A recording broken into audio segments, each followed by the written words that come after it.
Hey guys, I'm Tanner McGrath of the Action Network, here to give you my favorite Sweet 16 picks for the South region, starting with the nightcap on Friday night. This is my favorite play of the South region. It's Houston laying 4 against Duke. The reason why is that you don't beat Houston with on-ball screen creation and post feeds. You just don't. Kelvin Sampson runs an aggressive ball screen blitz defense. He sends 2 to the ball on every pick and roll, rotates aggressively towards the rim and the paint. That creates turnovers. It creates long cross-court passes to either roll men or to weak side shooters that are easily picked off, basically. And, I mean, the one way you do beat Houston is by crisp perimeter passing, 5-out zoom actions, and just like dominant weak side shooting. You got to work around their aggressive ball screen coverage. But Duke's entire offense revolves around Kyle Filipowski in the screen and roll game. I mean, he is a really good pick and pop guy.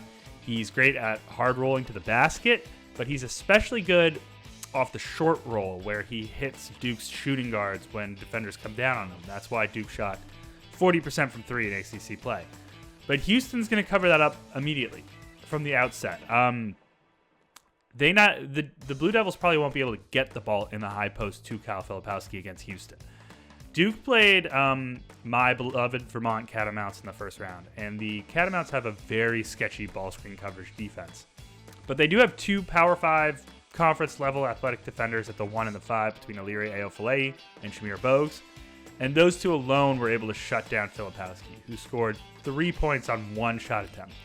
Duke ended up finishing with 64 points at .92 points per possession. It was the Devils' 6th worst offensive performance by effective field goal rate this year. They were simply physical with Filipowski, and he's physically soft. You can bully him down low, and unfortunately, Houston is going to be an entirely different animal than Vermont in ball screen coverage, in post coverage, with physicality, with aggressiveness. If Duke goes crazy from 3 like it did against James Madison, they can hang in this game, but I do expect some game-to-game regression in that area after shooting 50% on 28% on 28 attempts in that second-round game. Look, Texas A&M hung with Houston because the Aggies are dominant on the offensive boards and draw fouls at a high rate, and Houston's aggressive defense fouls and allows second-chance opportunities. And while Duke is good in both of those areas, they're not great. They're not elite, and I just don't trust them to beat Houston on 50-50 balls. Well, I'm a little worried about where Houston generates efficient offense here, and there's a chance that they get into some foul trouble, which could haunt them late in this game because they have very little depth. I don't know how Duke scores from a schematic and physicality perspective. I think they get held to like 50 points here, and I think that Houston controls the game from start to finish and covers the -4. And I will be betting that at Bet365 Sportsbook. And remember that these picks are presented by Bet365. Bet365 does not do ordinary. That's why you get more boosts with them than anyone else. Every day they power up the odds on hundreds of bets to give you a chance to win more. Bet365 boosts specific markets, your winnings, and even parlays. And they don't stop there. Keep an eye out for the biggest and best odds with the incredible Super Boost. Check out the boosts and see why it's never ordinary at Bet365. 21 plus only or 18 plus in Kentucky and present in Arizona, Colorado, Indiana, Iowa, Kentucky, Louisiana, New Jersey, Ohio, Virginia. Gambling problem?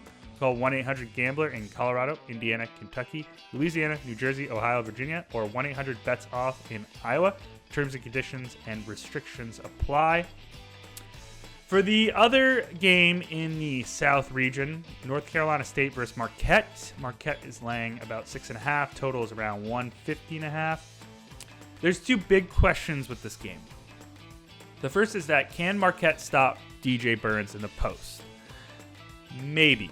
They're decent in post denial. They're not great on a per possession basis. Oso Ighodaro is a good down low block defender. He might be a little thin to stop the bully ball that is Burns.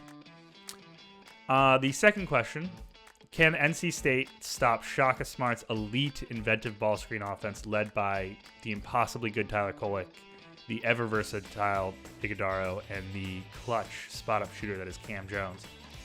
Probably not. The Wolfpack are they rank in the 28th percentile nationally in pick and roll points per possession allowed. They're sub 250th nationally in pick and roll points per game allowed. So you can't really stop Marquette if you can't stop ball screens. And now you can shoot over Marquette because Marquette runs a fairly compact interior defense, but North Carolina State doesn't really shoot. So it's really hard to figure out what's going to happen in this game. If I had to play it, and I haven't yet, but if I had to, I don't mind an over. I think that both teams do have path to offense. I think that Burns will be able to score in the post as he has during this entire run. And I think that Marquette will be able to pretty easily score on almost every possession with the ball screen. And on top of that, NC State's transition denial defense is bad. And so Marquette can play fast and speed up the game. And that's kind of happened during this North Carolina State run. I mean, 5 straight games involving them have gone over the closing number. I wouldn't mind betting on a 6th one. So good luck with all your wagers in the Sweet 16 and into the Elite 8. And check back into the Action Network YouTube for more daily action picks.